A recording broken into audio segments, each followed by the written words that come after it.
까지 말씀의 내용이고요. 내 이웃을 내 자신과 같이 사랑하라라는 제목입니다. 이 사랑해라라고 하는 이야기를 하려고 하는 게 아니고 사실은 이 장 전체에서 이야기하고 있는 것은 내가 하나님 여호와고 내가 거룩하기 때문에 너희도 거룩한 백성이 돼야 된다. 그래서 어떻게 해야 거룩한 백성이 될 수 있냐라고 이야기하는데 한마디로 딱 말하면 너희들은 너희 이웃을 너희 몸과 같이 사랑하는 자가 되는 것이다. 그게 거룩이다. 그래서 거룩이라는 개념이 사실은 우리가 일상 속에 생각하는 거룩이란 단어랑 좀 다릅니다. 거룩하다라고 그러면 사실 우리 교회 이게 거룩합니까? 하나도 안 거룩하죠. 전 명동 성당에 이제 천주교가 아니니까 가볼 일이 없다가 이제 대학교 때 이제 데모하다가 거기 이제 들어가서 막 숨고 이제 이렇게 한다고 해서 이제 처음 들어가 봤거든요. 들어갔는데 이게 그냥 교회랑 분위기가 저도 대형 교회 다녔었는데 분위기가 완전히 틀리더라고요. 이 고딕 건물로 딱 들어가니까 막 경외감이 막 솟아오르고 야 이거 뭔가 거룩하고 이 조용히 있지 않으면 안 될 것 같다 막 압도되는 이런 느낌들이 들더라고요. 근데 저희 교회 같은 경우 압도는 개뿔 전혀 그런 것들이 안 되죠. 그리고 이제 교황들 보면은 또 얼마나 거룩합니까? 지팡이 들고 다니고 꽃갈 모자 쓰고 댕기고 그리고 걸음걸이도 대단하죠. 옛날에 81년도인가요? 그 요한 바오로 2세가 한국에 왔을 때 비행기를 탁 걸어 내려오더니 한국 땅에다가 탁 무릎 꿇고 앉아가지고 뽀뽀하는 그거 보고 이제 사람들이 막 감독이 막 솟아가지고 그 한참 막 유행했었는데 그런 거 거룩해 보이죠.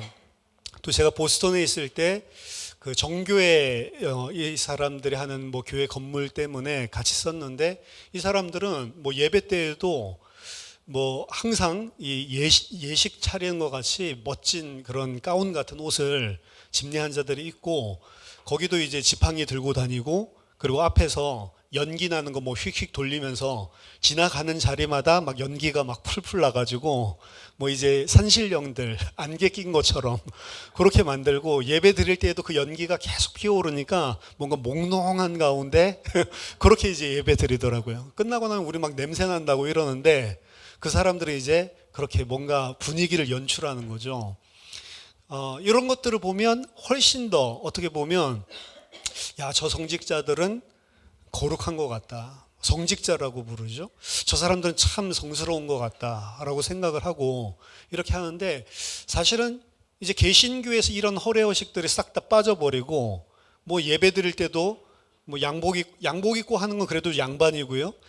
일반적으로 이제 미국 교회들은 양복도 안 입습니다. 왜냐하면 미국에는 양복을 가지고 있는 사람이 20% 30%밖에 안 된대요. 그러니까 목사가 앞에서 양복을 입고 하면 위화감을 느낀다는 거죠. 그래서 이제 남방티 그냥 입고 청바지 입고 대형교회 목사님들도 그렇게 합니다. 그래서 제가 봤을 땐 좋다. 맨날 이거 귀찮아 죽겠는데 이런 생각이 드는데 그래도 하도 그렇게 막 이렇게 하면 한국에서는 어떻게 보죠? 거룩하지 않은 것처럼 그렇게 느끼죠. 그래서 이제 개신교에서 따라한다고 이제 그 카라에 꼭 신부님처럼 이렇게 하얀 그 민 카라 있는 이제 이런 거 입으면 좀 더 거룩한 것 같고 안 그러면 아예 더 거룩하게 보이려고 매주마다 가운 입고 절기마다 색깔 지금 이제 대강절이죠. 그럼 이제 보라색 이런 거 이제 탁수틀 거치고 그러고 이제 하죠. 훨씬 더 멋있습니다. 사실 멋있고 좀 뭔가 있어 보이고 거룩한 것 같고 옛날에 이제 아주 율법적인 이런 교단의 목사님들은 저야 막 머리 막 대충 하고 오지만 완전히 그 포마드 기름 쫙 발라가지고 하나도 흐트러지지 않게 딱 붙이고 성경 딱 옆에다 끼고 계속해서 수평을 유지하면서 걷고 그런 모습들 보면 거룩한 것 같다라고 생각을 할 수가 있는데요. 근데 성경에서 이야기하는 거룩은 그런 개념이 전혀 아닙니다. 성경에서 이야기하는 거룩은 오늘 마지막 18절에 나와 있는 이게 핵심인데 네 이웃을 너의 몸과 같이 사랑해라. 이게 거룩의 가장 핵심 구절이에요, 사실은. 거룩이라고 하는 건 뭐냐? 네가 이웃을 마치 네 자신을 사랑하듯이 사랑하는 것, 그게 거룩이고, 내가 거룩하니 너희들도 거룩해라 라고 이야기할 때 하나님의 거룩이라고 하는 것도 그게 기준입니다. 그래서 하나님이 거룩하다라고 하는 것은 우리를 자기 몸과 같이 사랑해서 자기 자신을 다 내어준 사랑이 거룩한 거예요. 그게 이제 예수 그리스도를 통해 하나님께서 보여주신 거룩이죠. 너희가 그 사랑을 받은 자라면 너희도 마땅히 그 사랑을 베푸는 자가 되라. 어디에서? 교회에 와가지고 하는 게 아니고 일상에서 하라는 겁니다. 그게 거룩이다라고 이야기를 하는 거예요. 그래서 이 거룩법은 그래서 오늘 19장에 나와 있는 이 모든 내용들은 사실은 일상생활 속에서 나타나는 거룩입니다. 거룩은 우리가 뭐 이런 행사를 하거나 예식을 하거나 이럴 때 나타나는 게 아니고 내가 있는 삶들 속에서 나타나는 거예요. 오늘날 기독교인들이 이런 욕을 많이 먹습니다. 저희 아버지도 기독교인한테 사기당했고 사기당한 사람들 대부분 보면 거의 다 기독교인한테 사기 맞아요. 그리고 교회 안에서 사기 많이 맞습니다. 그렇죠? 왜 그러냐? 교회 안에 있으니까 이 사람이 하나님의 사람이고 뭔가를 좀 신뢰를 해줘요. 마음문이 열려서. 신뢰를 하는데 거기 이제 뒤통수 치는 경우들이 상당히 많은 거죠. 그러니까 교회 다니는 사람들이 뭐 우리 죄 용서 받았다, 우린 죄인이라서 예수 그리스도 믿어야 된다라고 하면 그 죄 용서 받고 예수 그리스도 믿는 놈이 그렇게 해? 라고 하는 관점이 많이 나오는 거예요.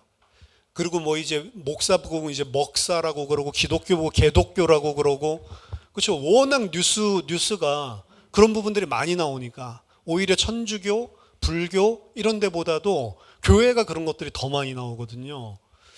제가 어제 밤에 이 설교 준비하다가 제 페이스북에 있는 영상이 뭐가 하나 올라와가지고 그걸 봤는데 법륜스님이 하시는 게 또 올라왔더라고요.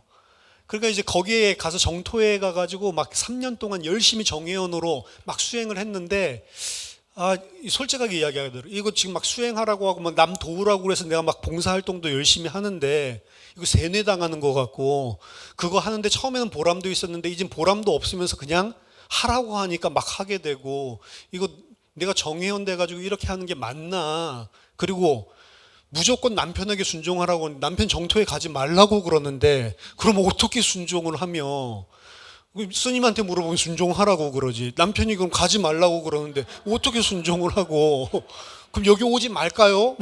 이것도 다 속이는 것 같고 말장난 같고 어떻게 하라는 거냐. 그래서 이 좀 그만두고 싶다. 이게 맞는지 싶고 속지 않았나 뭐 이런 생각이 들고 막 솔직하게 이야기하더라고요. 그 한 수백 명 앉아 있는 그 앞에서 그 이제 어떻게 보면 대빵 스님이죠. 이렇게 물어보니까 이 거기에서 일하는 사무총장한테 왜 저런 사람 본회원으로 받았냐? 저런 사람들 정회원으로 받지 말라고 그러는 거 아니냐? 그러면서 그 속이는 것 같고 세뇌하고 이런 것 같으면 오지 마시라고. 그냥 남편 섬기고 거기에서 열심히 섬기면서 살라고. 남편이 하라는 대로 하고 남편이 오지 말라고 해서 오지 말고 거기서 남편 순종하고 행복하게 사시라고. 그렇게 사는데 문제가 생기거나 그렇게 살면은 잘 될 줄 알았는데 여러 가지 또 똑같은 문제들이 오면 정토회 때문에 문제가 온 게 아니고 남편 때문에 문제가 온 게 아니고 지금 문제는 있을 수밖에 없는데 내가 뭔가 문제가 잘못되어 있는 거구나.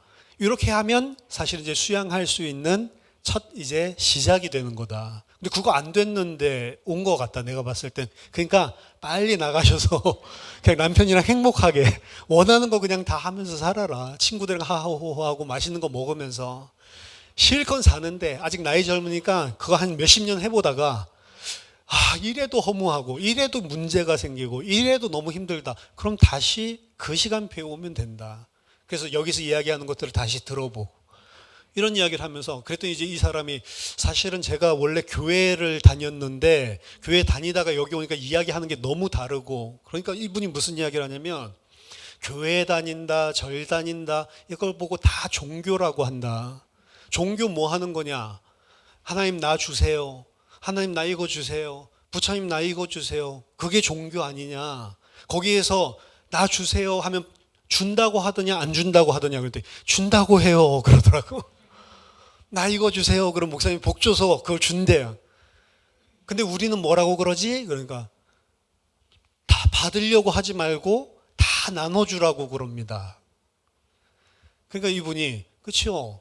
교회 다니고 절 다니고 이런 종교는 다 나 주세요 주세요 하고 그거 주는 거라고 한다. 그래서 뭐라고 얘기하면 사실 성경에서는 주세요 주세요라고 돼 있나 아니면 다 줘라라고 돼 있나 물어보더라고요. 성경에서는 다 주라고 돼 있는데요. 근데 교회 가니까 그렇게 안 가르치죠? 그랬더니 거기 교회 다녔던 사람들이 많은 거야. 네 그러더라고요. 와 제가 그걸 보는데 얼마나 낯이 뜨거운지. 교회 그거 아닙니다. 그러니까 이 정토에서 수련하는 명상하는 요거 수준도 지금 못되게 교회가 그러고 있는 거예요. 내가 원하는 것 신의 이름으로 예수 이름으로 달라고 하면 받는 게 그게 교회 다니고 그게 하나님 믿는 건 줄 착각한단 말이죠.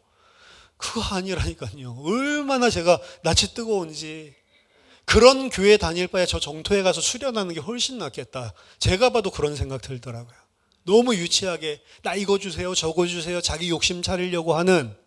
근데 그게 교회에서 하고 있는 거 목사님들이 하는 거 그게 일반적으로 깔려 있는 생각이에요. 그리고 이 스님마저 알아. 성경에서는 그렇게 말 안 하죠. 근데 교회는 다 종교라 지금 그렇게 하고 있습니다. 얼마나 정확하게 보는 거예요. 그래서 이분 참 존경할 만하다. 그렇죠? 그래서 이제 이분은 뭐라고 하냐면 우리는 그런 거 다 버리고 오히려 나를 비우고 주고 도와주고 내가 뭘 얻기 위해서가 아니고 다른 사람을 위해서 섬기기 위해서. 근데 그거 잘 안 되니까 이제 불법도 듣고 그리고 명상도 하고 수행을 하는 과정들 속에 있는 거다. 이런 거 이야기들을 해주더라고요. 훨씬 수준이 높지 않아요? 그렇죠? 기독교가 성경에서 이야기하고 있는 진리를 모르니까 완전히 자기의 욕심을 하나님의 전능하신 능력으로 내 아들 좋은데 취직하고 수능 잘 보고 시집장가 잘 가고 집 사고 이게 사람의 행복하게 해주시는 수단으로 예수 그리스도를 활용하고 하나님 믿는단 말이죠.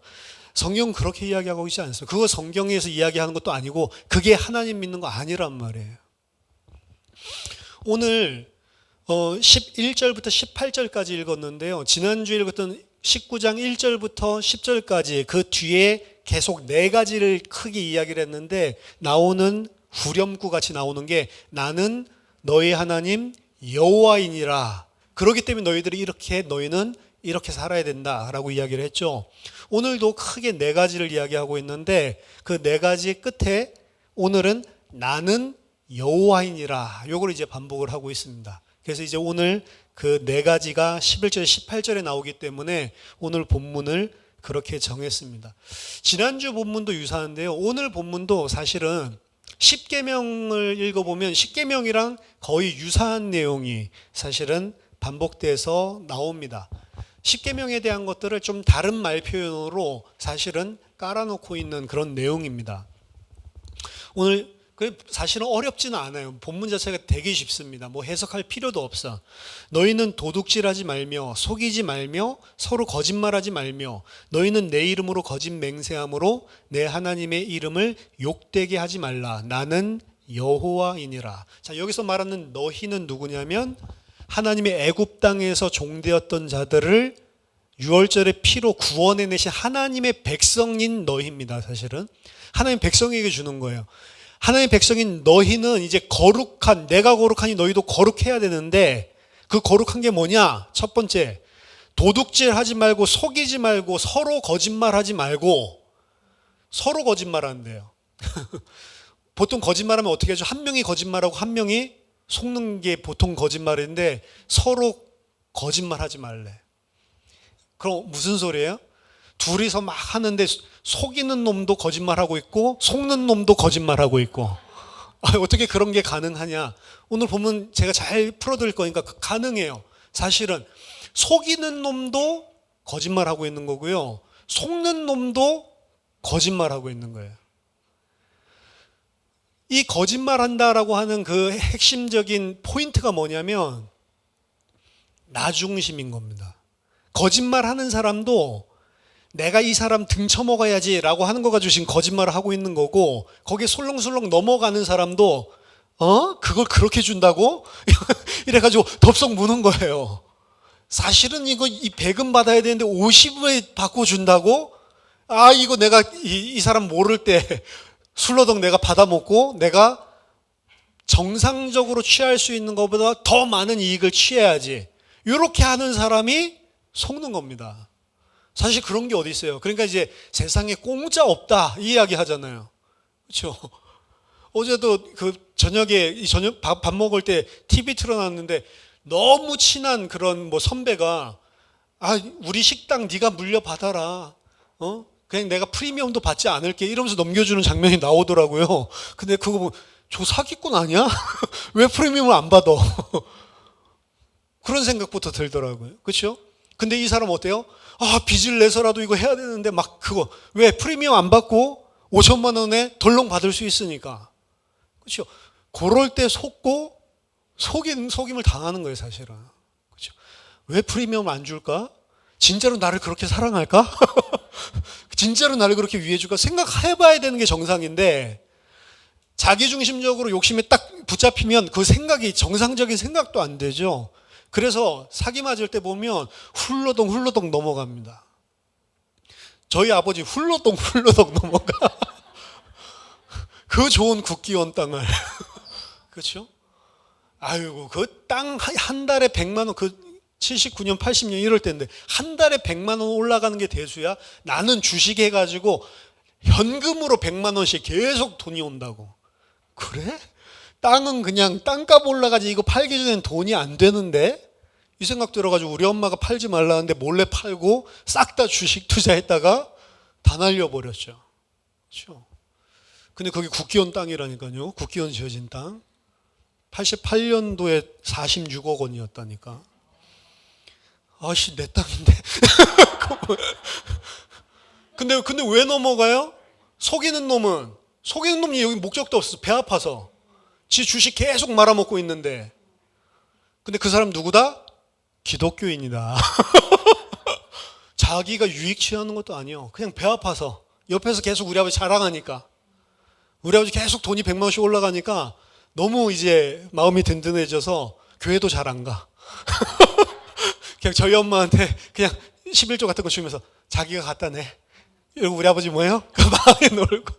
이러다가 기독교인한테 속아서 그다음부터 열심히 다니시더라고요. 하나님 치셨죠? 도둑질 하지 말고 속이지 말고 서로 거짓말하지 말고 내 이름으로 거짓 맹세함으로 네 하나님 이름을 욕되게 하지 말라. 누구에게 하는 말이에요?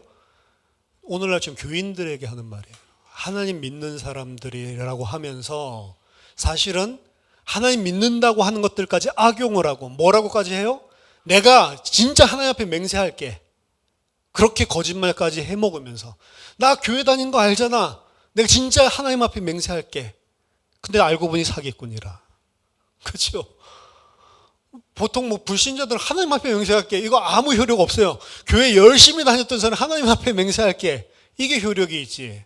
그렇죠? 하나님 이름으로까지 심지어 맹세하면서 거짓말을 한단 말이에요. 누가? 하나님의 백성이라고 하는 사람들이. 어디에서? 교회 그리고 더 중요하게 일상생활들 속에서. 교회에 와서는 그래도 교회 안에서 사기치는 사람도 있는데요. 교회에 와서 사기치는 사람들 있죠. 근데 밖에 가면 사기쳐요. 그렇죠? 열심히 사기친 거 가지고 돈 벌어서 헌금해요. 교회 안에서는 장로되는데 어제 한 분 설교하신 거 들었 교회 안에서는 그렇게 헌금하고 헌신하고 해서 장로됐는데 그 신문파리애가 와가지고 그 장로님 가게까지 찾아와가지고 저 신문 대금 주세요. 3,000원 달라고 하는데 내일 와 이런데요. 있으면서 돈. 그리고 교회 가서 뭐해요? 막 헌금하고. 왜 내일 오라고 할까요? 걔는 내일 또 이 가게까지 찾아와야 되는데. 주기 싫은 거. 그거 3천 원 가지고 있다고 이자 오릅니까? 안 오릅니까? 이자도 안 올라요. 근데 그 안에서 평상시 이 사람 가지고 있는 가치관과 생각을 볼 수 있는 거지. 그래서 어떻게 장로가 저럴 수가 있냐. 교회 다니다가 상처받은 이야기들을 하더라고, 어렸을 때. 그렇게 교회 안에서 신망이 높고 장로까지 되고 헌금하고 헌신하는데 실제 일상에서는 어떻게 한다고요? 신문팔이 3천 원? 그걸 갖다가 그것도 아무 미동도 안 하고 오늘 내가 좀 못 주게 됐으니 이런 것도 아니고 내일 와. 못 됐죠? 그게 인간이라고. 근데 교회에 와가지고 막 기도하고 있어. 그게 거룩합니까? 하나님 그런 사람 보고 역겹다라고 하는 거예요. 성경에 나와 있어요. 역겹다고 하나님이. 내 앞에 오지도 말라. 너희들 와가지고 제사 드리는데 그 피제사 드리는 거 그 피냄새 맡을 때마다 내가 역겹다. 그렇게 해놓고 동시에 나가가지고 가난한 자들 짓밟는 너희들 모습을 내가 참을 수가 없다. 그래서 네가 하나님의 백성이라면 거룩한 모습으로 하나님 앞에 함께 있어야 하는데 어디에서요? 일상에서 나와가지고 나한테 보이려고 하지 말고 내 마당만 밟고 가지 말고 그러지 말라는 거죠. 두 번째 13, 14절 너는 네 이웃을 억압하지 말며 착취하지 말며 품꾼의 삭슬 아침까지 밤새도록 네게 두지 말며 너는 귀버그자를 저주하지 말며 맹인 앞에 장애물을 놓지 말고 네 하나님을 경외하라. 나오죠? 품꾼의 삭슬 그날 주란 말이에요. 그렇죠? 왜 신문값 내일 받으러 오라고 그러냐고. 돈이 없는 것도 아니고. 그렇죠? 그럼 그 아이는 어떻게 해요? 내일 또 오는 거예요. 내일 또 준다는 보장이 있어요? 안 한다. 못 됐어요. 못 됐어. 그렇죠? 그런 사람이 적습니까? 많습니까? 많아요, 사실은. 그렇죠? 인간의 악함이요, 사실은 산업혁명 이런 역사들 읽어보면 진짜 악해요. 산업혁명 1800년대 초 19세기죠. 이제 이 공장들이 돌아가기 시작하고 여기 이제 노동력이 필요하고 농업 돈이 안 되니까 사실 농업 이런 것들 다 버려두고 도시로 인구들이 유입이 엄청나게 됩니다. 뭐 마치 우리나라 지금 수도권 몰려가는 것처럼 이 사람들을 갖다가 이제 다 공장 노동력으로 돌리는데 몇 살부터 노동력으로 돌린 줄 아세요? 산업혁명 1800년대 초에 4살부터 애들 고용해가지고 일을 시킨다고요. 4살짜리를 몇 시간 일 시키는 줄 아세요? 일 적을 때에는 14시간에서 16시간 하루에. 일 많을 때에는 19시간. 4살짜리를. 밥을 잘 주는 줄 아세요? 아니요. 그건 검은 빵 그냥 하나 주고 물 주고 다 영양실조. 그래서 그 아이들이 노동하는 아이들이 평균 수명이 17세였어요. 17세. 얼마나 혹사당했으면. 그래도 일 제대로 못한다고 애들 갖다 두들겨 패고 굴뚝 청소 같은 거 애들이 몸이 작으니까 그런 거 시키는데 애들이 너무 허기지고 힘들어서 졸다가 그 굴뚝에서 나오는 가스 먹고 죽는 애들도 부지기수였고 그런 거 보상해 줍니까? 안 해줘요. 아무것도. 아이들 몸집 작으니까 탄광에 6살부터 끌고 들어가서 탄광 광부시키고 그걸 16시간, 19시간을 시킨다니까. 잠도 안 재우고. 심각하죠? 30년 동안 이제 이거 너무 문제가 된다 해가지고 막 투쟁해가지고 싸워서 노동법 같은 걸 만든 거죠. 그 만들어낸 게 뭐냐? 30년 싸워가지고 만들어낸 게 9세 미만은 그러면은 노동시키지 마라. 요거 이제 30년 만에 받아냈어요.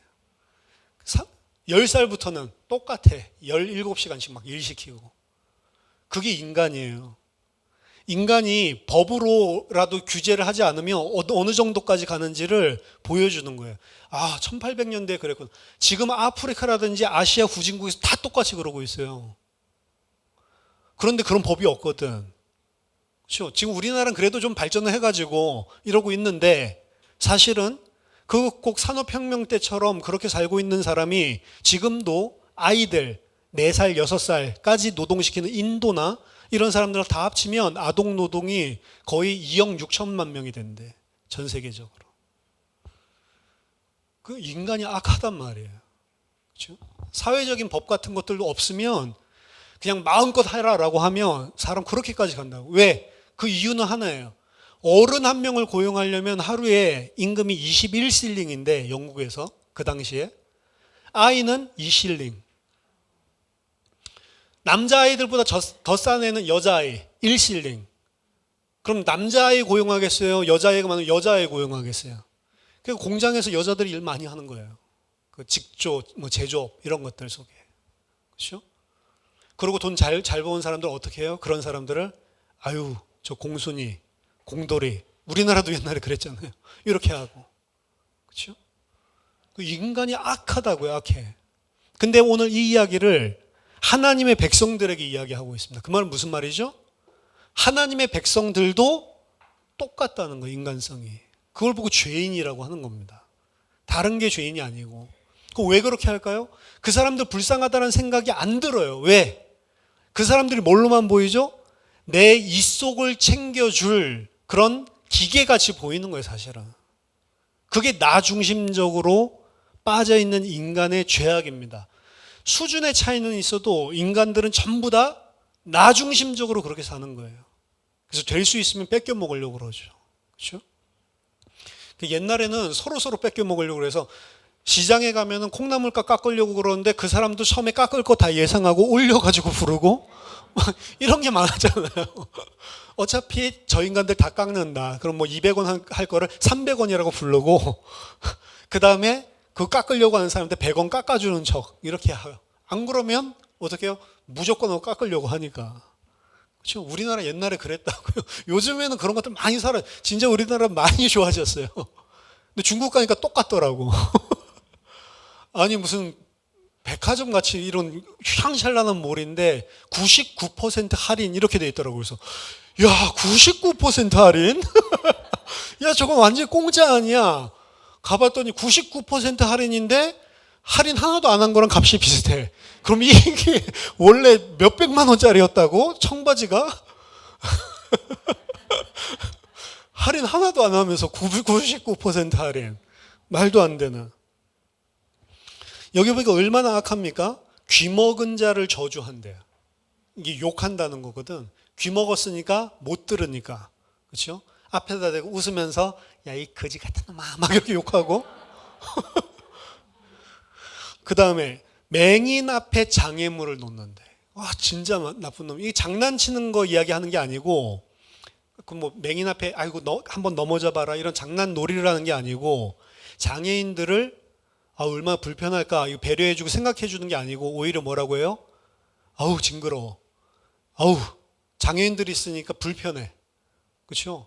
심지어는 뭐 식당에서 약간 그 뭐 어티즘 그 자폐 이런 아이들이 있으면 막 컴플레인 막 하고 아 저 아이 때문에 이 밥 먹는데 기분 상한다면서 쫓아내달라고 일부러 그런 실험 하잖아요. 유튜브 미국에서 레스토랑에서 자폐인 아이인 척하고 그리고 일부러 손님들한테 실험하는 거죠. 못된 놈이 이 사람 배우인데 아우 쟤 때문에 밥맛 다 떨어진다고 막 이렇게 하면서 막 이런 애들이랑 우리가 어떻게 같이 밥 먹을 수 있냐 막 이제 이렇게 하면 이제 의분에 넘치는 사람 나오면 그 사람 뭐 착한 시민 뭐 이제 이런 식으로 하는데 그런 거 해도 아무런 관계 없이 신경 안 쓰는 사람들이 대부분이에요, 사실은. 그렇죠. 우리도 좀 그렇죠. 저도 어렸을 때 보면은 그런 문제 있는 아이들 보면은 아 불쌍하다 이런 생각 드는 것보다 아유 나한테도 없는 거 아니야? 막 이런 생각 한다니까요. 그렇죠. 장애인들에 대한 이런 차별 이런 것들도 심각합니다. 언제 그게 바뀌냐면 내 자식이 장애인이면 그때 바뀌는 거예요. 근데 그것도 옳은 거라고 볼 수 없는 게 왜 장애인에 대한 시각이 바뀌었죠? 내 자식이기 때문에 그런 거예요. 그게 인간의 죄성이라고. 원래 인권, 장애인들의 이런 거 아무 신경 없는 사람이 어느 날 자기 자식이 장애인 되면 갑자기 인권 운동자가 된다니까. 그 왜 그래요? 자기 자식이라서. 그러니까 나 중심적으로 똘똘 뭉쳐있는 요걸 보고 성경은 죄라고 하는 거예요. 다른 게 죄가 아니고. 나를 희생하고 다른 사람을 돌볼 수 있는 이게 거룩이라고 그래서 이야기를 하는 겁니다. 오히려 내가 손해를 보더라도. 출애굽기 4장 11절에 보니까 여호와께서 그에게 이르시되 누가 사람의 입을 지었느냐. 모세에게 하시는 말씀이죠. 누가 말 못하는 자나 못 듣는 자나 눈 밝은 자나 맹인이 되게 하였느냐. 나 여호와가 아니냐. 그럼 그 장애 가진 사람, 눈이 안 보이는 사람, 뭐 다리가 불편한 사람, 이런 사람들이 있다고 치면 그 누가 다 만드셨다고요? 여호와가 만들었대요. 결국에는 그 사람을 비난하거나 혹은 그 사람을 괴롭히고 놀리고 멸시하는 것은 여호와 하나님을 멸시하는 거다. 이게 성경에서 이야기하는 거예요. 너희 그렇게 하지 마라. 심지어 이것은 신자들 안에서만 이야기하는 게 아니고 모든 불신자, 모든 인간의 영역에까지 다 이야기하는 거예요. 왜? 다 하나님이 다 창조하셨거든. 하나님 백성은 그런 거 아니다라는 겁니다. 자, 세 번째. 너희는 재판할 때에 불의를 행하지 말며 가난한 자의 편을 들지 말며 세력 있는 자라고 두둔하지 말고 공의로 사람을 재판할지며 너는 네 백성 중에 돌아다니며 사람을 비방하지 말며 내 이웃의 피를 흘려 이익을 도모하지 말라. 나는 여호와이니라. 재판할 때 불의를 행하지 말래요. 가난한 자라고 편도 들지 말고 부자라고 해서 편들지 말고 공의로 재판해라. 근데 일반적인 사회는 어떻게 돼요? 가난한 자 편 들어주던가요? 안 들어줍니다. 가난한 자를 편드는 사람들, 뭐 이제 인권 변호사라든 이런 사람들이 있는데 이런 사람들 또 지나치게 하는 것도 하지 말라는 거예요. 근데 대부분은 뭐 가난한 사람을 지나치게 변호한다기보다는 사실은 가지고 있는 사람들 중심으로 사실 재판이 진행되죠. 이거 옛날에도 마찬가지예요. 솔로몬이 전도서에서 모든 인간이 행하는 것들을 다 봤는데 전도서 3장 16절에 재판하는 곳 거기에도 악이 있고 정의를 행하는 곳 거기에도 악이 있구나 안탄하는 장면이 나옵니다. 공의를 행해야 되는 재판장에서도 악이 가득하구나. 왜 그러죠? 유전무지예요. 유전무지. 우리나라 말로 치면. 그렇죠? 그래서 어떤 사람 뭐 빵 하나 훔친 거 그거 옛날에도 훔쳤는데 한번 봐줬는데 또 훔쳤다고 해서 1년 반 그 징역을 때리죠. 그렇죠? 근데 뭐 300억 이상 하면 안 들어간대. 다 집행유예로 풀려난대. 그래서 하려면 300억 이상을 해라. 뭐 인터넷에 이런 말이 떠돌더라고. 조금 해먹으면은 감옥 간다. 근데 300억 이상 하면 거의 안 들어간다. 집행유예. 왜 그렇습니까? 많이 해먹은 사람 많이 한 거 가지고 변호사들 쓸 수 있어요. 그 변호사들 가지고 잘 써가지고 법적으로 내 도의적인 책임은 있지만 거기에 대한 것들을 빠져나올 수 있도록. 그러니까 뭐 초범이다. 초범이라도 그렇지. 그렇다고 그렇게 부정축제 해먹은 거 다 뱉어내지도 않아요, 사실은.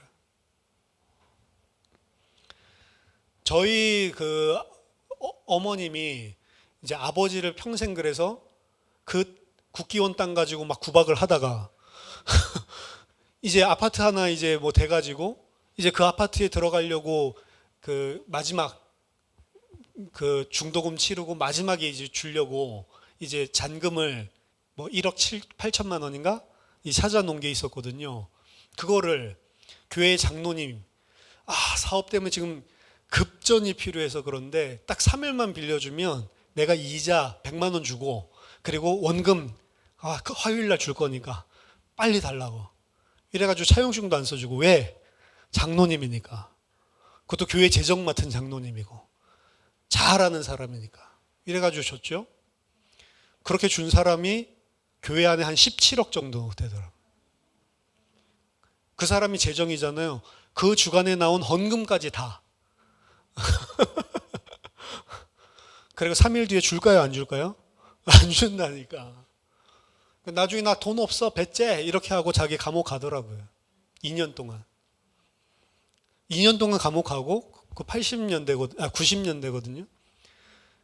자기 자녀들은 호주다 뭐 유학 보내더라고. 난 돈 한 푼도 없어요 그러면서. 우리 엄마가 찾아가니까 권사님한테는 제가 꼭 드릴게요. 무슨 수를 써서든지. 줍니까 안 줍니까? 안 줘요. 그렇죠? 그래서 그거 보면서 제가 생각이 2년 들어갔다가 나오고 한 20억 정도 땡기면 훨씬 낫겠네. 이런 생각 들더라니까요. 안 드세요? 2년 동안 있으면서 거기서 체력 단련도 열심히 하고 그 콩밥도 주겠다. 그렇죠? 흰쌀밥 주면은 몸에 안 좋을 건데 콩밥도 주겠다. 그렇죠? 야, 그거 뭐 어떻게 뭐 찾을 수도 없고, 그렇죠? 나중에 우리 어머니가 하나님이 그런 거 다 내 욕심 때문에 생긴 거라고 용서하라고 한다. 그런데 무슨 용서? 막 억장이 뒤집어지는. 그렇죠? 하나님 하지 말라고 속으로 제가. 근데 오늘 성경에 보니까 그런 사람들 원수를 갚으래요, 갚지 말래요? 갚지 말래요. 아이고야.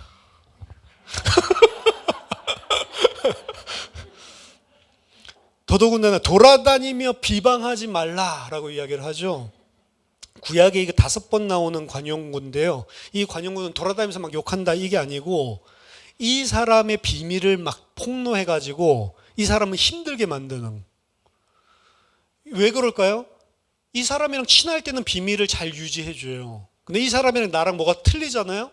그럼 이 사람이 힘들 때 이야기했던 비밀까지도 어떻게 해요? 폭로하고 다녀요. 저 인간이 저랬단다 옛날에. 내가 진짜로 자기 꾹 참고 있었는데 아무에게도 말 안 하고 원래는 어떻게 했어요? 너무 둘이 친해가지고 자기 있는 속들 울면서 털어놓고 이럴 때 막 위로해주고 이러면서 받은 거를 나중에 뭐라고 해요? 지가 나한테 이래? 이러면서 내가 이런 것들도 말 안 하고 꼭 참고 있었는데 막 다 떠들고 다니죠. 그러니까 여러분들 비밀을 교회 안에서 성도들 사이에 나의 치부를 말해라 말하지 마라? 말하지 마세요. 목사도 한테도 말할 필요가 없어요. 왜? 인간 언제든지 뒤통수를 칩니다. 그래서 고해성사 같은 거 하면은 이 사람 약점을 다 잡고 있다잖아요. 정치적인, 경제적인, 도의적인 이런 약점들을 다 잡고 있다잖아요. 그래서 그런 것들을 중세시대 때 막 활용해 먹기도 하고. 이 사람 비밀 다 하니까. 하나님이랑 그냥 하시면 돼요. 사람이랑은 적당하게 하면 됩니다. 왜? 사람이 죄인이에요. 교회 다니는데요. 지금 교회 다니는 사람한테 이야기를 하는 거라니까요. 네 이웃의 피를 흘리지 말라라고 하는 표현은 네 이웃의 생명을 파괴하지 말라라는 의미입니다. 그래서 이 비방하고 이렇게 사람 찔러 죽이는 것보다도 말 가지고 사람을 아예 죽여버리는 수가 있다니까요. 말이 되게 중요합니다. 사람 비방하고 이웃의 피를 흘리고. 왜? 사람의 피를 흘리고 이웃의 피를 흘려서 네 이익을 도모하지 말라. 그거 하는 이유 하나예요. 나 이익을 도모하려고. 그렇죠? 그래서 싸움을 양쪽 A, B가 하면 A 이야기도 들어보고 B 이야기도 들어볼 필요가 반드시 있습니다. A 이야기 들어보면은 와, B가 완전히 죽일 놈이에요. 근데 B 이야기 들어보잖아요. 야, A가 완전 죽일 놈이야. 근데 둘이 왜 서로 죽이려고 싸워요? 다 자기 이익을 도모하는 겁니다. 그러니까 옛날에 뭐 황희정성이 뭐 감나무가 이렇게 넘어왔는데 이 감나무가 A 겁니까? 아니면 넘어간 그 담장 넘어간 B 겁니까? 이거 가지고 막 싸우고 있을 때 A 이야기는 아니 땅에 뿌리를 갖다가 내 땅에 받고 있으니까 그거 다 영양분 빨아먹었으니까 그 감이 내 거지. 그래 맞네. 아니 지금 이 공간은 내 공간인데 그럼 안 넘어오게 가지를 치든지 넘어온 거는 내 거 아니냐. 맞네. 그래도 옆에 보고 있었던 시종이 뭐라고 그래요? 아니 이것도 맞고 저것도 맞으면 그게 어떻게 시비가 가려집니까? 둘 중에 하나는 맞고 틀렸다고 해야지. 네 말도 맞네. 다 누구 중심이에요? 자기 중심이에요. 그래서 그 절대 악한 사람도 없고 절대 선한 사람도 없습니다. 들어보면 악한 사람들도 다 뼈아픈 또 상처랑 과거들이 있는 사람들이 대부분이에요. 청소년들 폭력 뭐 이런 것들 때문에 뭐 깜빵 가고 소년원 가고 이런 애들 이야기해 보세요. 진짜 착한데 상황과 환경이 그렇게 만든 애들도 너무 많다고요. 그런 것들 하나도 따지지 않는 사람이 죄인이라는 게 사실은 그렇게 나 중심적으로만 계속 판단하고 생각을 한단 말이죠. 마지막 17, 18절 보면 너는 네 형제를 마음으로 미워하지 말며 내 이웃을 반드시 견책하라. 그리하면 내가 그에 대하여 죄를 담당하지 아니하리라. 원수를 갚지 말며 동포를 원망하지 말며 내 이웃 사랑하기를 내 자신과 같이 사랑하라. 나는 여호와이니라. 자, 다른 사람을 비방하거나 해롭게 하는 행위 밑에 깔려 있는 게 사실은 미움입니다. 미움. 근데 마음으로 미워하지 말래요. 겉으로 드러내지 않고 속으로는 미워하는 거 있잖아요. 그것도 하지 말래. 그게 거룩이래요. 아, 됩니까? 안 됩니까? 미운 놈 있는데. 그렇죠? 네 이웃을 반드시 견책하래요. 견책하라는 거는 잘못된 것을 꾸짖어서 바로 잡으라는 소리죠. 그래야면 네가 그에 대하여 죄를 담당하지 아니하리라. 이건 무슨 의미냐면, 아, 그럼 내가 견책하지 않으면 내가 그 사람 죄를 담당해야 돼? 이 소리가 아니고, 네 이웃을 반드시 견책하라. 그리고 그 이웃에 대해서 견책하는 것은 네가 그 사람 때문에 죄책을 담당하는 방식으로 하면 안 된다라고 하는 거예요. 무슨 말이냐면 A라는 사람이 잘못해. 그러면 여기서 견책을 하라고 했잖아요. 그럼 야 A, 너 그렇게 하면 안 돼. 이렇게 해야지. 바른 길을 가르쳐 주는데 그 견책하는 과정 속에서 내가 죄를 지을 수가 있대요. 어떻게 죄를 짓냐면 이 사람의 죄를 지적하면서 이 사람을 사랑으로 나오는 게 아니고 멸시하고 무시하고 너 그 수준밖에 안 돼? 막 인격 비하하고 이 사람을 바르게 가려고 하는 게 목적이 아니고 계속 하다 보면 어디로 들어가요? 사실 이 사람한테 내가 가지고 있는 미움을 쏟아놓게 되는 그런 게 인간한테는 허다한 거예요. 우리 자녀들 사랑의 매를 든다라고 하죠. 근데 사랑의 매, 뭐 학교에서 선생님 사랑의 매, 진짜 사랑해가 해가지고 때릴까요? 열받쳐서 때려놓고 내가 너를 사랑해서 그런 거야. 이런 경우 상당히 많다니까요. 진짜로 막 하는 게 너무 빡쳐가지고 때려놓고 내가 선생님인데 이렇게 하면 안 되지. 내가 임마 너를 갖다가 미워해서 그런 게 아니야. 다 사랑해서 그런 거야. 그리고 이름도 저기 사랑의 매 써놓으셔. 근데 인간이 그게 안 돼요. 진짜 사랑해서 하는 게 안 돼. 하다 보면은 또 열받쳐. 견책하다 보면 어떻게 돼요? 저 인간 안 돼. 그래서 싸움 말리다가 또 어떻게 내가 두들겨 패고 막 이런 게 사람이라니까. 그래서 예수님도 바리새인 보고 뭐라고 했잖아요. 그러면서 내가 지금 뭐 이런 사람들한테 하는 거는 불의를 못 참는 거룩한 성냄이다 막 이렇게 하는데 예수님은 거룩한 화를 낼 수 있어요. 거룩한 진노를 할 수 있어. 근데 인간은 못 합니다. 거룩해서 하다가 나중에 지가 의로운 줄 알고 그 사람 깔아 뭉개는 식으로 변질된다니까요. 그게 인간이에요. 나중에 보면 그 인간도 똑같구나. 지가 뭐라고 하더니 이게 드러날 날이 반드시 생깁니다. 그렇죠? 그걸 하지 말라는 거예요. 네 이웃을 견책하되 그 견책이 진짜로 그 사람을 사랑하는 거에서 끝나야 되는데 그걸 넘어져서 그걸 죄로 만들 수 있는 그런 모습을 하면 안 된다. 그거 거룩이 아니다. 라고 이야기하는 거예요. 그래서 제가 사실은 뭐 서론에도 이야기했지만 너무 기독교를 변질시키는 그런 설교자들, 사실 목사가 문제거든요.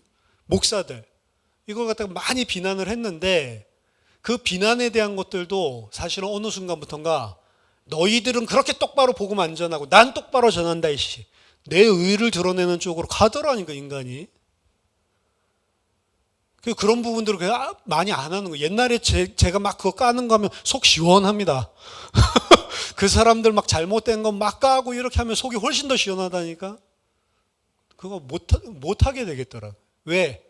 계속 그렇게 하면서 나 잘났다고 내세우고 내 속에는 쟤네들은 못했는데 난 깨달았고 막 이런 식으로 가더라고요. 그게 인간이라니까요. 그게 이웃을 견책하면서 어디로 가요? 자기 죄를 지는 쪽으로 가는 거예요.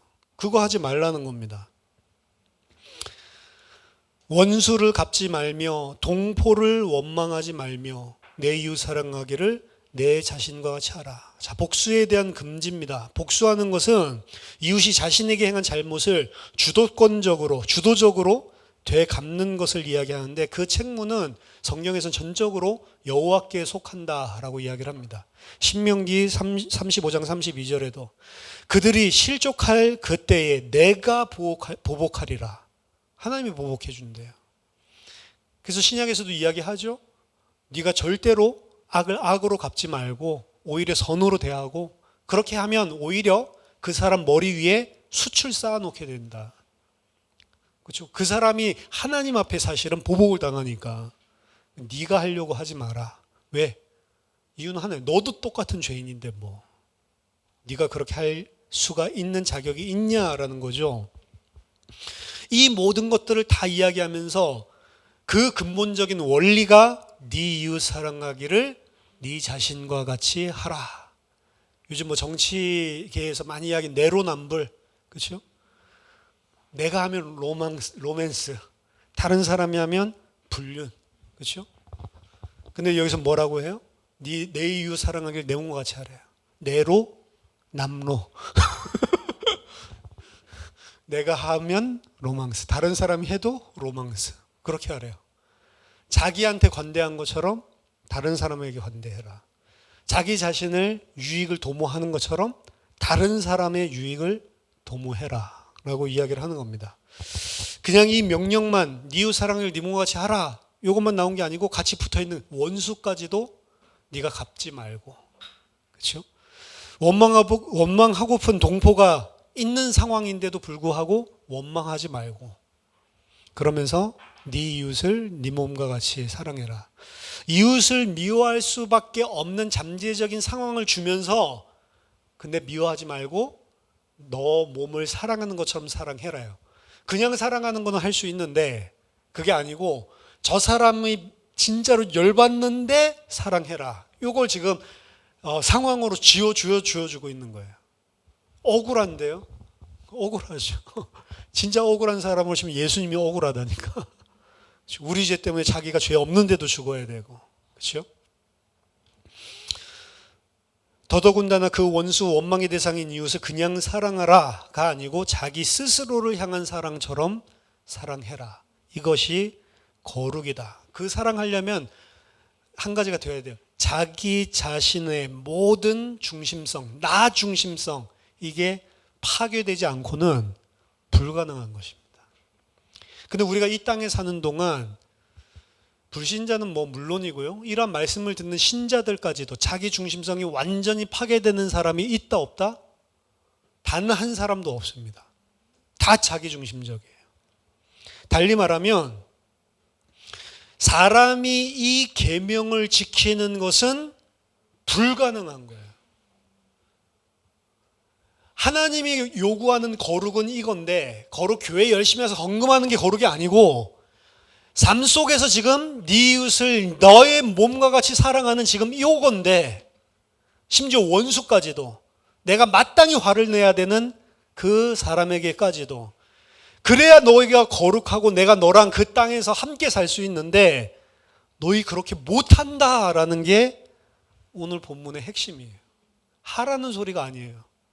못하지 물어보는 거예요. 그걸 못한다고 여러분들이 인정을 하는 사람이 하나님의 백성입니다. 아, 이제 이 말씀 들었으니까 내가 잘 사랑해야지. 아니요, 잘 사랑해야지 하고 살아봤는데 안 된다라는 것을 계속 깨닫게 하나님이 만들어 놓은 거예요. 그게 율법입니다, 사실은. 그래서 37절에 지난주에도 말했지만 모든 법을 준수해야만 거룩하다라고 이야기하는 단서가 또 붙는단 말이에요. 오늘 이야기한 것만 해도 크게 네 범주지만 그 카테고리 안에 또 세부적인 것들이 많잖아요. 오늘 말한 거 안에서 다 잘 지켰는데 한 가지가 안 돼. 그거 뭐라고요? 거룩하지 않다는 거예요. 율법은 다 지켜야 거룩한 것이다. 그 중에 하나라도 빼먹으면 거룩하지 않다. 그게 이제 37절에서 이야기하는 이 요지입니다, 사실은. 그러니까 이게 지키라고 준 거예요? 지키라고 준 게 아니에요. 그거 할 수 없이 이렇게 사는 게 하나님의 뜻인데 너희 그렇게 살 수 없지. 그럼 살 수 없으면 어떻게 해야 돼요? 다 죽어야겠네? 심판 당해야 되겠네? 결론이 그겁니다. 그래서 율법은 우리를 죄 안에 가두는 거고 그 죄는 우리를 사망과 죽음으로 이끌어가는 거예요, 사실은. 그래서 너는 죽을 수밖에 없는 죄인이야. 하나님이랑 절대 살 수 없다라고 하는 것입니다. 그래서 갈라디아서 2장 19절에 바울은 내가 율법으로 말미암아 율법에 대하여 죽었다라고 이야기를 합니다. 옛날에 어떻게 했어요? 율법에 대해서 살아 있었어요. 그래서 어떻게 생각하냐면 율법을 잘 하니까 율법대로 내가 최선을 다해서 살아야지. 이게 율법을 가지고 율법대로 살려고 하는 모습인데 진짜로 깨닫고 나니까 어떻게 돼요? 내가 율법으로 말미암아 율법에 대해서 죽은 자가 되었다. 왜요? 하나님에 대해서 이제 산 자가 되기 위해서. 하나님에 대해서 산 자는 누구냐? 하나님, 나 이거 지킬 수 없는 죄인이에요. 이 사람이 이제 하나님에 대해서 살 수 있는 가망성이 생기는 사람이에요. 그래서 창녀나 세리가 훨씬 가능성이 큰 겁니다. 왜? 나는 안 돼요. 그렇죠? 술 많이 마시는 사람이 술도 다 끊고 교회 열심히 다니는 사람이 너도 교회 와라. 그러면 너도 나처럼 술도 다 끊고 깨끗하게 살 수 있다. 이렇게 이야기하면요. 못 갑니다. 난 끊기도 싫고 일단 그 좋은 걸 왜 끊어? 그리고 끊을 수 있는 자신도 없고 뭐 내 친구들이 다 술 먹는 사람들인데 그렇죠? 혼자 있으면 뭐 끊을 수 있겠는데 무인도 가면 주변에 맨날 술 먹는데 그렇죠? 제가 예수 처음에 23살 때 딱 결단하고 나서 가장 먼저 드는 생각이 한국에 돌아오는데 이놈들 만나면 또 술집에 데려갈 건데 이 생각부터 들더라니까요. 미국에 있을 때는 이제 결단하고 나서는 이제 유학생들 안 만나고 이러니까 술 안 먹고 잘 있었는데 아니나 다를까 공항까지 마중 나왔어 친구들. 이래가지고 신천 끌고 가가지고 당장 또 오돌뼈랑 그 소주랑 아이고 소주병 탁 따는데 하도 오랜만에 냄새 맡아서 그러니까 막 이 역겨워가지고 못 먹게 해서 안 먹었는데 그렇죠? 안 먹으니까 이 미친놈 거짓말한다 권하지도 않아. 저거 좀 이따가 지가 막 다 퍼마시고 있을 거다. 힘들단 말이에요. 상황들의 환경들이. 근데 성경에서 뭐라고 이야기해요? 하나님 믿으려면 그거 해야 된다. 그 이야기를 한 게 아니에요. 너희는 그럴 수밖에 없는 자니까 하나님이 은혜로 살려주시지 않으면 안 돼 라고 하는 게 복음이라고요. 그래서 교회 안에는 스펙트럼이 있는 겁니다. 아까 전에 교회 안에도 거짓말하는 사람들이 많다고 부름을 받고 구원 받았는데도 불구하고 그 죄의 문제를 많이 시간이 지나면서 장성해서 조금씩 처리된 사람이 있고 처리가 하나도 안 된 사람도 있을 수가 있는 거예요. 근데 그거 보고 구원 못 받았다고 할 수가 없는 겁니다. 몰라요. 근데 그걸 갖다가 구원 못 받았다라고 하는 거는 하나님의 영역이니까 너희 하지 말라고 하는 거예요. 너희가 해야 될 건 뭐예요? 나처럼 그냥 사랑해줘라 라고 하는 겁니다. 그게 교회예요. 근데 그러려면 나처럼 사랑해줘라. 가장 필요한 게 뭐냐? 나 중심적인 것들이 깨져야 된다는 거예요. 그래서 성경 갈라디아서 2장 20절 내가 죽는 게 복음과 생명의 시작입니다. 내가 죽는 거예요. 내가 죽기 때문에 이제 아까 전 교회를 어떻게 오해했다고요? 하나님 힘으로 내가 원하는 거 받아내려고 한다고 했죠. 그거 하나님 믿는 거 아니라니까. 내가 죽은 사람들은 하나님을 이용해 먹으려고 나를 위해서 이용해 먹으려고 하는 게 아니고 내가 죽었기 때문에 하나님이 이렇게 하든지 저렇게 하든지 괜찮은 사람이 되는 거예요. 정토에서는 내가 이런 것들을 해가지고 내 공덕을 쌓고 내가 어떤 높은 경지에 오르기 위해서 하지만 진짜 기독교는 그 일을 하는데도 내가 어디 수준에 올리려는 것도 아니에요. 이거는 진짜 수준 높은 거 그래서 기독교라고 잘 돌을 닦아가지고 높은 수준에 올리려고 하는 게 아니라니까. 그것도 아니라니까요. 무소유 이것도 아니에요. 솔직하게 다 인정해요. 나 있는 대로. 무소유하려고 하는 것도 그러한 경지를 소유하려고 하는 거예요. 깊이 보면. 근데 그것도 아니야. 인정해버려요. 나는 계속 나를 위해서 가지려고 하는 이런 죄가 마음속에서 끊임없이 솟아나오고 있는 그런 거룩하지 못한 자다. 이걸 아는 거예요. 아는데도 불구하고 하나님이 살려줬구나. 이 은혜를 받는 게 기독교예요. 그 은혜를 많이 받다 보면 어떻게 돼요? 그러면 나도 모르는 사이에 나도 다른 사람을 바라볼 때 그 은혜와 사랑의 시각으로 조금씩 보이기 시작하는 거예요. 우리 자녀들 키울 때 보이잖아요. 사실 우리는 다 알고 있으니까. 자녀들이 막 이렇게 할 때도 자기는 막 땡깡 부려도 나도 저런 시절이 다 있었지. 보이니까 참아주잖아요. 그렇죠? 이해해주고 뭐 사실은 이해가 안 되는 짓을 하고 있어도 그렇지. 저 시간표에는 저 나이 때에는 그럴 수 있지. 내가 굳이 안 겪었어도 그런 영역까지도 그렇게 다 품어주잖아요. 왜? 자녀에 대한 사랑이 흘러나오고 있으니까. 하나님의 예수 그리스도의 사랑을 아는 사람들이 이게 흘러나오기 시작한다. 사실 이 거룩을 완성할 수 있는 사람, 유일한 사람은 예수밖에 없는 거예요. 그래서 예수는 이 땅에 와서 자기 자신을 위해서 산 적이 없어요. 사실은 자기 자신을 위해서 살면 별 문제가 없었을 건데 돌덩이를 만들어서 떡이 되게 해라. 40일 동안 굶었는데 사탄이 나타나 돌덩이를 떡으로 나 떡 만들 수 있는데 만들어가지고 먹으면 되잖아요. 여러분에게 돌덩이 주면서 자 떡으로 만들어서 먹어라 할 수 있어요 없어요? 그 시험거리가 안 돼. 근데 예수님 할 수 있는 능력이 있다니까요. 근데 안 해요. 왜? 하나님의 신성의 능력을 내 배부름을 위해서 사용할 때 이미 나는 나중심적으로 사는 사람이 되는 거예요. 그거 안 하는 겁니다. 그거 하는 순간 죄인이에요. 다른 사람 죄를 대신할 수가 없어. 예수님이 이 땅에서 자기 명예를 위해서 한 것도 하나님의 아들이면 뛰어내려봐. 증명해봐. 하나님의 아들 그거 정도 할 수 있는 거 아니야? 그럼 저 같으면 어떻게 해요? 그래? 봐, 이씨. 뛰어내리고. 봤지? 나 하나님의 아들 맞지? 나를 증명할 건데. 그것도 뭐예요? 나의 가치를 증명하는 거예요. 그것도 명예죠, 그게. 절 한 번만 하면 네가 눈에 보는 모든 만국의 영광을 다 줄게. 사단이 그게 자기가 다 넘겨받은 거라고 했죠. 언제 하나님이 전 만국 모든 우주의 영광을 언제 사단에게 넘겨줬어요? 창세기 3장 이야기를 하는 거예요, 사실은. 창세기 3장 이후에 인간이 사단의 종로로 타게 됐고요. 인간이 원래 통치하고 다스렸던 이 모든 것들이 사실은 사단이 인간을 하나님 아닌 이 세상을 섬기도록 유혹하는 수단으로 전락해 버렸어요. 원래는 이제 위계 질서로 본다면 하나님이 있고요. 인간이 있고 그 아래 만물이 있는 거예요. 먹고 사는 거 걱정할 필요가 없습니다. 땅이 요 하나님, 인간, 만물 요 상태에서는 먹고 사는 거 필요한 거 땅이 다 내줬어요.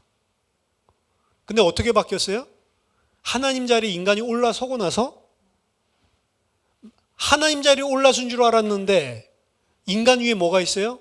세상이 있다고. 그래서 세상 게 필요하니까 먹고 살기 위해서 세상 걸 추구하고 가고 그 뒤에 누가 있어요? 사단이 올라가 앉아 있다니까. 다 줄게.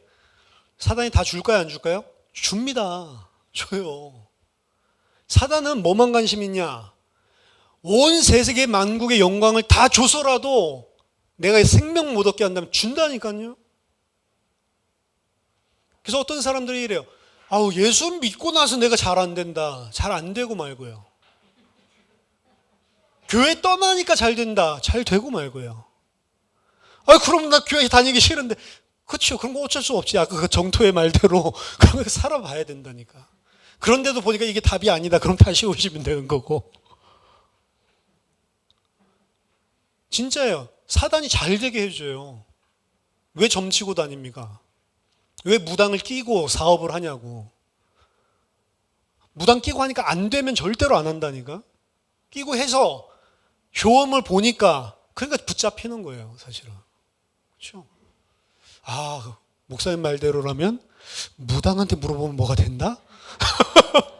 그런 생각 드시면 무당집을 찾아가시라니까. 하나님 백성 아니면은 너무 일이 잘 될 겁니다.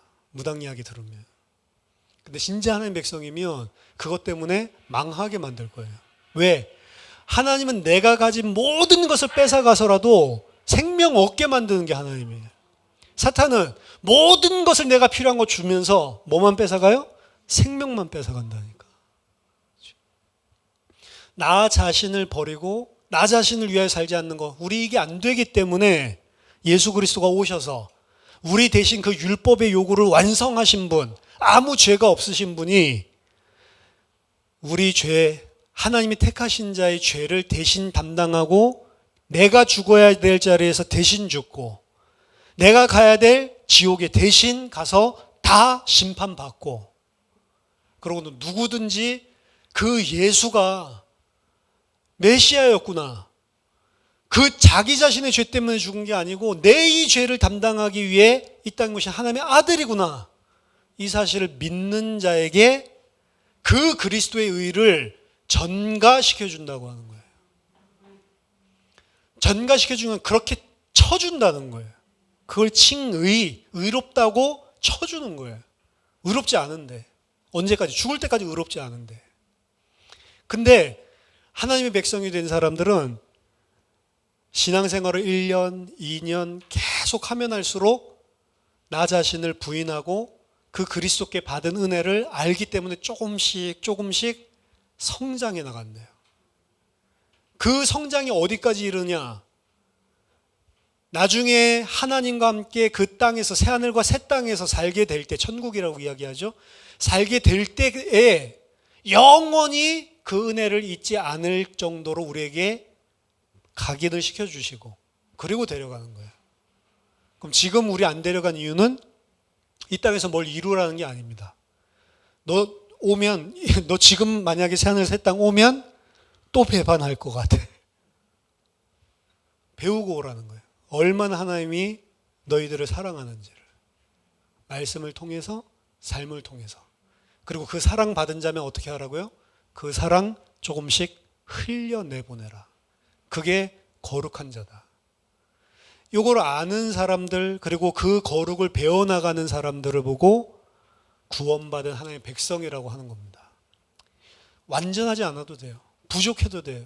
배워나가는 겁니다. 계속해서 알아가는 거예요. 그리고 마지막 죽을 때 진짜 성도의 고백은 뭐냐? 미련이 없습니다. 그리고 하나님이 날 다 인도하셨구나. 감사하고요. 집착도 없고요. 모든 거 싹 다 나를 내려놓게 하고 그리고 불러가십니다. 마지막에 죽을 때가 사실은 가장 신앙인의 모습을 가지는 경우가 많아요. 암 걸려서 이제 죽습니다라고 이야기했을 때는 아직도 내가 살아있는데 진짜로 이제 이틀 남았다. 이렇게 하면 살 가망이 진짜 없다. 이러면 싹 내려놓습니다. 그리고 하나님밖에 없습니다.